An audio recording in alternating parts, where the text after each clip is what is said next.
नमस्कार दोस्तों, स्वागत है आप सबका इस चैनल में। दोस्तों, सुशांत सिंह राजपूत केस से जुड़ी एक बहुत ही बड़ी ब्रेकिंग न्यूज़ सामने आ रही है, जिसको सुनकर सुशांत सिंह राजपूत के लाखों करोड़ों फैंस और परिवार वालों पर खुशी की लहर दौड़ गई है। बॉलीवुड के एक्टर सुशांत सिंह राजपूत केस से जुड़े ड्रग्स मामले में एक बार फिर से कार्रवाई शुरू हो चुकी है।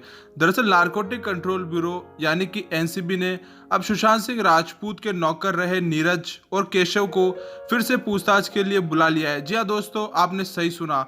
अब सुशांत सिंह राजपूत के कुक नीरज और केशव को एनसीबी ने समन भेज दिया है। दोस्तों, आपको बता दूं कि इससे पहले एनसीबी की टीम ने सुशांत सिंह राजपूत के दोस्त और फ्लैटमेट रहे सिद्धार्थ पिटानी को भी गिरफ्तार किया था। एनसीबी ने सिद्धार्थ पिटानी को गिरफ्तार करने के बाद सुशांत सिंह राजपूत के पूर्व नौकर नीरज और केशव को पूछताछ के लिए बुलाया है। एनसीबी से बचने के लिए दोनों 8 महीने से मुंबई से बाहर थे। अगस्त में ये दोनों अलग अलग मुंबई लौटे और बॉलीवुड सेलिब्रिटीज के घर में काम करने लगे। नीरज और केशव ने पहले भी सीबीआई और एनसीबी की टीम पूछताछ कर चुकी है। एनसीबी की टीम एक बार फिर से दोनों से केस से जुड़ी और बातें जानने के लिए पूछताछ करेगी। एनसीबी ने इसके लिए नीरज और केशव को समन भेज दिया है। दोस्तों, आपको बता दूं कि नीरज ने बीते साल मीडिया के सामने कई चौंकाने वाले खुलासे भी किए थे।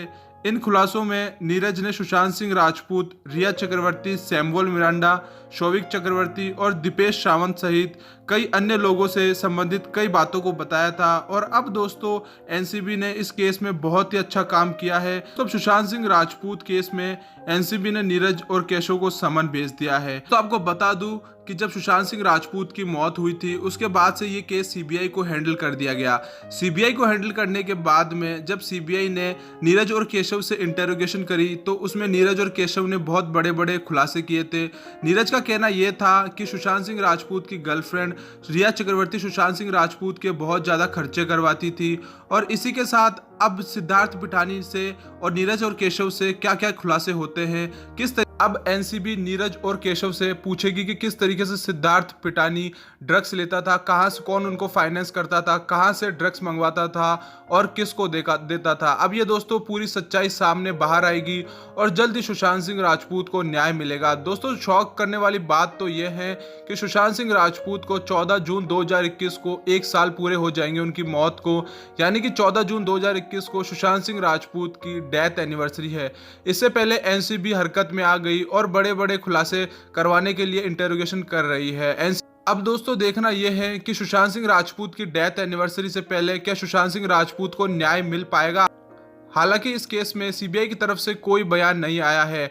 एनसीबी के zonal director Sameer Wankhede time to time पर मीडिया में आकर और इस केस के बारे में सब कुछ बताते रहते हैं, बट सीबीआई कब प्रेस कॉन्फ्रेंस लेगी, कब धारा 302 लगाएगी, इसके बारे में अभी कुछ कहना नामुमकिन है।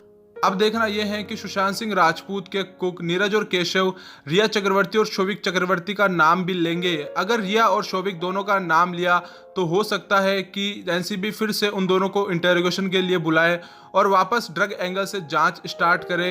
दोस्तों, जैसा कि आपको पता है कि एनसीबी को सिद्धार्थ पिटानी की 5 दिन की जुडिशियल कस्टडी मिल चुकी है, यानी कि वो 1 जून तक एनसीबी की कस्टडी में है। अब इस दौरान सुशांत सिंह राजपूत केस से जुड़े मामले में एनसीबी सिद्धार्थ पिटानी से क्या क्या इंटेरोगेशन करती है कि जिसके कारण सुशांत सिंह राजपूत के नौकर नीरज और केशव को भी समन भेजा। अब या तो हो सकता है कि एनसीबी इन दोनों तीनों के बयानों को क्रॉस चेक करेगी या फिर कुछ और ही नया इस केस में निकलकर सामने आ रहा है। दोस्तों, सुशांत सिंह राजपूत के परिवार के एडवोकेट विकास गुप्ता ने भी ये बयान दिया था कि सीबीआई और एनसीबी इस केस में अच्छा काम कर रही है, वो हर एंगल से इस केस की जांच कर रही है। तो अब दोस्तों, हमें सीबीआई एनसीबी पर विश्वास रखना होगा, अब थोड़ा इंतजार और करना होगा, बट सुशांत सिंह राजपूत को न्याय जरूर मिलेगा। बट फिलहाल ब्रेकिंग न्यूज ये है कि सुशांत सिंह राजपूत के नौकर नीरज और केशव को एनसीबी ने समन भेज दिया है। अब देखना ये होगा कि एनसीबी का समन भेजने के बाद में वो टाइम पर पहुंचते हैं या फिर नहीं।